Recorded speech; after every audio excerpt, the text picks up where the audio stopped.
Good morning. Today is a bit of a special day as we are helping out a friend on his farm. There are a few projects going on in this week. So one of the projects that I will help out with is the start of a food forest. So really exciting learnings, I'm sure. I'm happy to take you along and let's see what we can, achieve this week. Let's go.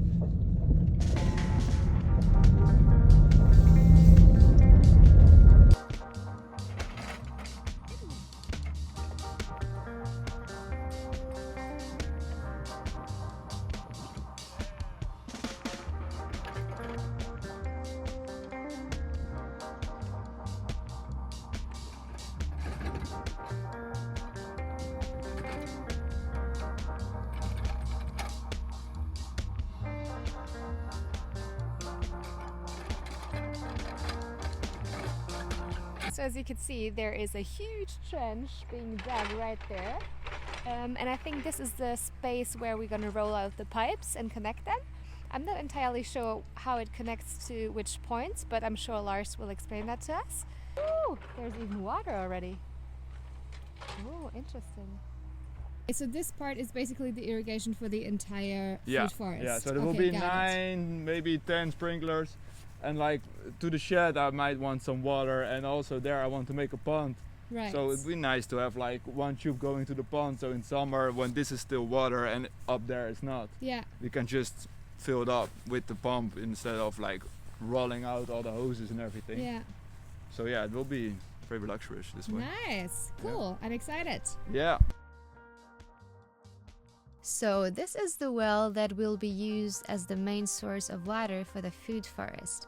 And what we are doing now is rolling out the water pipes that will feed the entire area with water throughout the drier summer months.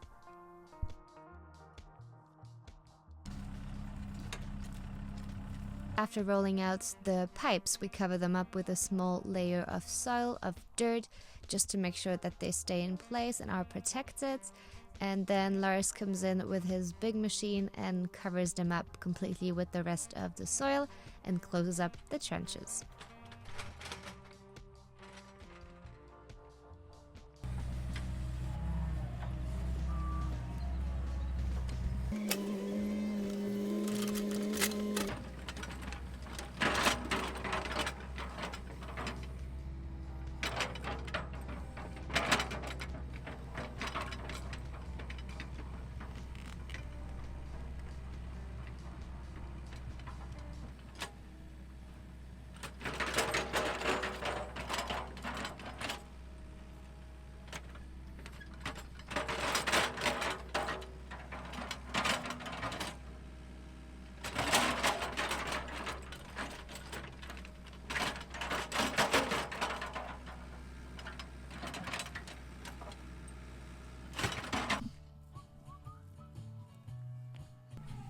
So how's the mood? Good. Well, How's the energy level? at the end of the day. The end of the day, Bless. almost.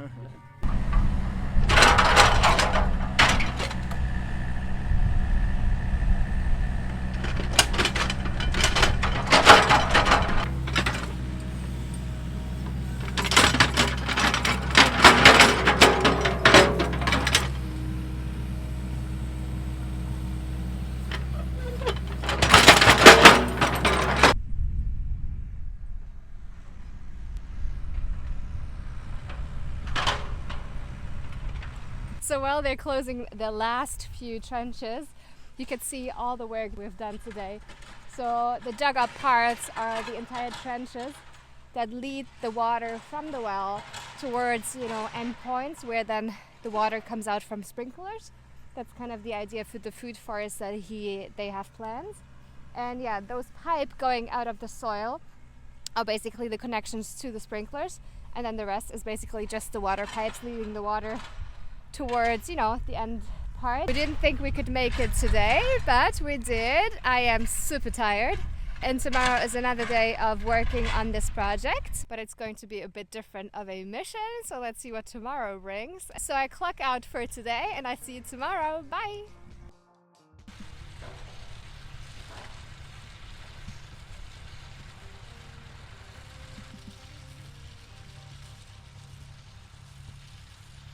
it is the next day, and I'm slightly tired from yesterday, to be honest. But today a few different things are happening on the project. So first of all, you can see maybe in the background that somebody is spreading some compost on the lines where the sprinklers are coming out. So that's exactly where most of the trees will be planted. Yeah, that's the compost thing that's happening on one part. Another thing that's happening today, which I'm not going to be able to help out with really much, is that there will be a pond being dug on the lowest part to collect some water for the summer month. So that's another thing that's happening today. I'm mostly here to document it all and to show it to you because I think it's a really interesting aspect of the project. So yeah, let's see what's happening today, and see you later.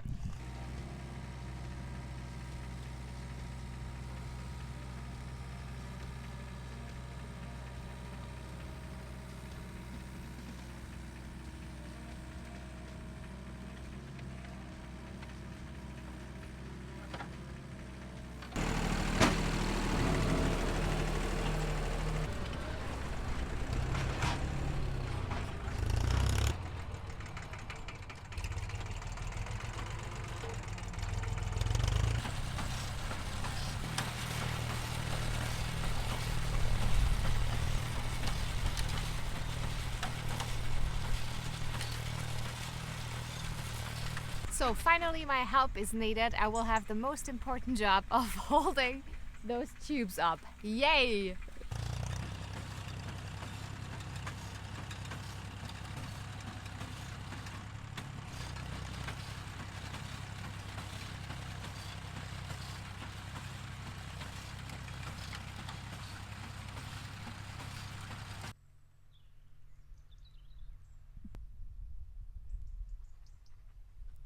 So every berm here has compost underneath. We mix it through the soil to add just organic matter and to get the better structure of the soil, so it keeps more water in it, and yeah, just to give a head start for the trees that will be planted there. Because the soil life, bacteria life is all almost nothing. So the pH was more or less 4.3, and that's crazy low. Like soil life to start really happening needs more or less minimum 5. So there's nothing here. We have been digging this whole land and we found 3 worms or something, and that's crazy because the soil is quite good. It's like nice and dark, but there's just nothing happening in there. So we need to add organic matter. Also with cover crops, we need to add like rise the pH as well, and we did that with chalk and magnesium.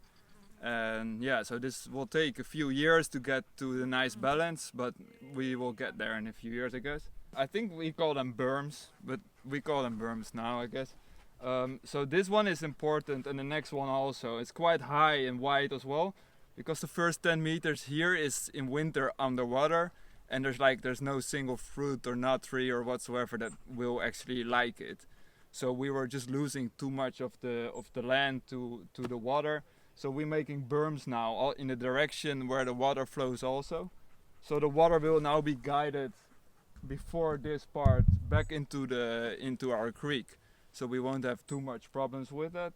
And the trees and the plants and everything will stand on top of the berm, so it's not infected by the high water, but its roots go to the water. So it's like, yeah, it's a good system this way.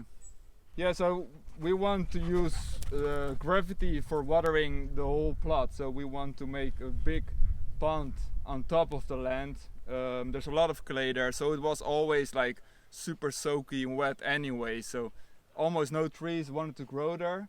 So we thought, let's make a pond so it fills up in winter, and then in the 3 months of drought in summer, it has like time to seep through the land without having to use sprinklers and everything. Just gravity, the water seeps through the land, keeps it nice and moist. So in the end, with the shade of the trees, we won't have to water this system. So here I've been digging all day. You've been busy. Lots of soil has been replaced now. This is more or less 15 by 10 meters, so 2 meters deep would cover like 250, 300 cubic meters of water, and that's actually a lot for this part of land. So that will do the whole job, I guess. What I've been doing now is just removing the topsoil. It was more or less half a meter, has been spread around now because I don't want to use that to waterproof it because it will just take a lot of water. Now I'm at the clay layer. You can see this like white clayish stuff, and that's actually perfect to now cover the berms that I've been making, the dams, so it will become more waterproof. We also have like overflow here with the PVC pipe, and we can adjust that later on so we can get this water out of the pond just by gravity. And then we want to make like a trench going all the way down on the left, and then we can direct it into the swills we have been making, so we can water the trees and things with just using gravity and downflowing water. Sounds good. Yeah. A lot of work has been going on then in the last few... Lots of work. Last week. 4 days of excavating now. Yeah. Tomorrow will be the 5th day, and yeah, next process. And I only have been working 1 day here, so I don't take credit for much of it. And yeah, the rest is basically all Lars and his huge machine here.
I started with like discovering I had two types of clay. One was like really clayish, really you could really make balls of it, and the other one was a lot less. There was a lot of organic matter and more rocks in it.